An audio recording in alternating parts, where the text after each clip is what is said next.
Quand on parle de marathon, on pense tout de suite à la nutrition. C'est vraiment le nerf de la guerre. Mais imaginez un instant que la stratégie de ravitaillement la plus répandue repose en fait sur une illusion. Une nouvelle étude vient de révéler une vérité assez surprenante. Ce que les coureurs pensent faire et ce qu'ils font réellement, eh bien, ce sont deux mondes complètement différents. C'est la question que tout coureur se pose, n'est-ce pas? On passe des semaines à tout planifier, on achète les gels, on fait ses calculs, bref, on pense être prêt. Mais la réalité, c'est que la plupart des coureurs, même les plus aguerris, pourraient bien se tromper, et pas qu'un peu. Alors là, il faut bien s'accrocher. Le chiffre est assez dingue.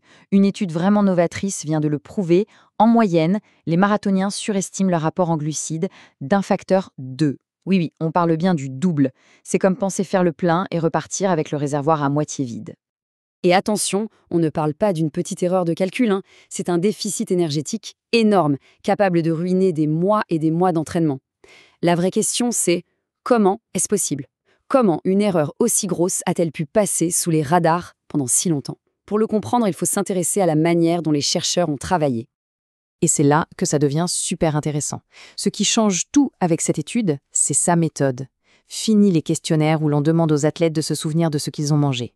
Non, cette fois, les scientifiques ont mesuré les choses, avec une précision quasi chirurgicale. L'innovation, elle est là. On a complètement abandonné les approximations. Plus de questionnaires basés sur des souvenirs flous après l'effort. Non, les chercheurs ont carrément pesé chaque gel, chaque boisson, chaque barre, avant et après la course, au gramme près, avec des balances de laboratoire. Et c'est cette rigueur absolue qui donne une force incroyable à leurs conclusions, et qui révèle une différence, fascinante entre deux types d'athlètes. C'est ici que l'enquête prend une tournure passionnante. Parce qu'en comparant les marathoniens aux cyclistes, l'étude n'a pas seulement identifié un problème, elle a aussi commencé à en dévoyer l'origine.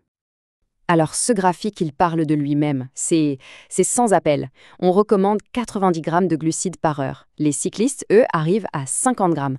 Pas mal. Et les marathoniens, accrochez-vous, 22 grammes. 22! C'est juste incroyable. C'est moins de la moitié de ce que prennent les cyclistes et à peine un quart de ce qui est recommandé. Le gouffre est immense. Et ce tableau, il nous permet de creuser un peu plus. Le point clé, vraiment, c'est la perception. Les marathoniens sont complètement à côté de la plaque. Ils surestiment énormément ce qu'ils consomment. Alors que les cyclistes, eux, ont une vision très juste. On voit aussi que les cyclistes sont plus méthodiques en fait. Ils varient leurs sources d'énergie et ils préparent leur charge en glucides de façon bien plus rigoureuse. Et ça nous amène au cœur du problème, très pratique. Les gels, c'est bien en théorie, mais en pratique, ils sont souvent à moitié finis ou un peu oubliés dans le feu de l'action à un point de ravitaillement. Il faut être honnête, c'est juste beaucoup plus compliqué de s'alimenter en courant qu'à vélo. Sur un vélo, on a les bidons à portée de main, c'est facile, c'est fluide. Mais attention, l'explication, ce n'est pas juste une question de logistique, loin de là. La découverte la plus dingue de cette étude, elle se cache ailleurs, dans un domaine qu'on n'avait pas forcément vu venir, l'état d'esprit, avant même que le chrono ne démarre. La question c'est pourquoi?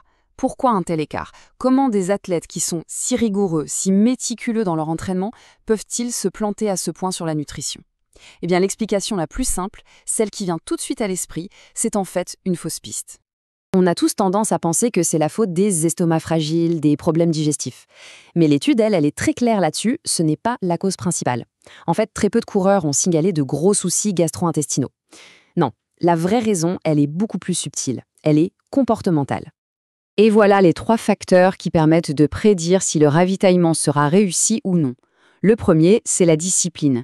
La différence entre le vélo et la course, ça, on l'a vu. Mais les 2 autres, c'est une vraie révélation. Il s'agit de la qualité du sommeil et du niveau d'anxiété avant la course. Et cet impact, il est quantifiable. Ce n'est pas juste une impression.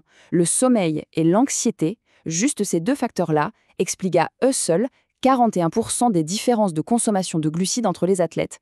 41%, c'est tout simplement énorme. Cette phrase, elle résume parfaitement l'idée. La manière de gérer les heures qui précèdent la course a un impact direct, mesurable sur la capacité du corps à s'alimenter correctement pendant l'effort. C'est aussi simple et aussi puissant que ça. Mais alors, comment ça marche concrètement? Eh bien, un mauvais sommeil, un niveau de stress élevé, ce n'est pas juste dans la tête. Ça a des conséquences physiques très réelles. Ça peut couper l'appétit, ça ralentit la vidange gastrique, c'est-à-dire la digestion, et ça peut même rendre le simple fait d'avaler un gel beaucoup plus difficile. Le mental a un impact direct sur le physique. Bon, faire le constat, c'est une chose, mais trouver des solutions, c'est encore mieux, non? Alors voyons maintenant comment on peut transformer toutes ces découvertes scientifiques en une stratégie concrète, une stratégie qui marche. Première étape, et elle est cruciale, il faut confronter sa perception à la réalité. L'idée, c'est de prendre conscience de ce qu'on consomme vraiment. Comment? Tout simplement en pesant ses gels ou en comptant son carburant avant et après une ou deux sorties longues clés à allure marathon. Le résultat risque d'être surprenant. Deuxième point, il est temps de faire du mental un véritable allié. Ça veut dire quoi? Ça veut dire qu'il faut intégrer l'état d'esprit dans le plan de nutrition. Avoir une hygiène de sommeil irréprochable les 3 ou 4 nuits avant la course, ce n'est pas un luxe, c'est une nécessité absolue. Et de la même manière, apprendre à gérer son anxiété avec des techniques de respiration ou de visualisation, ça peut vraiment tout changer le jour J. Et la troisième stratégie, diversifier son carburant. L'idée, c'est de ne pas tout miser sur une seule chose. On l'a vu, les gels sont souvent inachevés, alors pourquoi ne pas compléter avec des boissons énergétiques ou des gommes à mâcher? Ça permet d'assurer un apport en énergie qui est à la fois plus constant et plus complet. Donc s'il y a une chose à retenir, c'est bien ça. La perception n'est pas la réalité. Elle nous joue des tours, même quand on est un coureur expérimenté. Mais, et c'est ça la bonne nouvelle, ce n'est absolument pas une fatalité.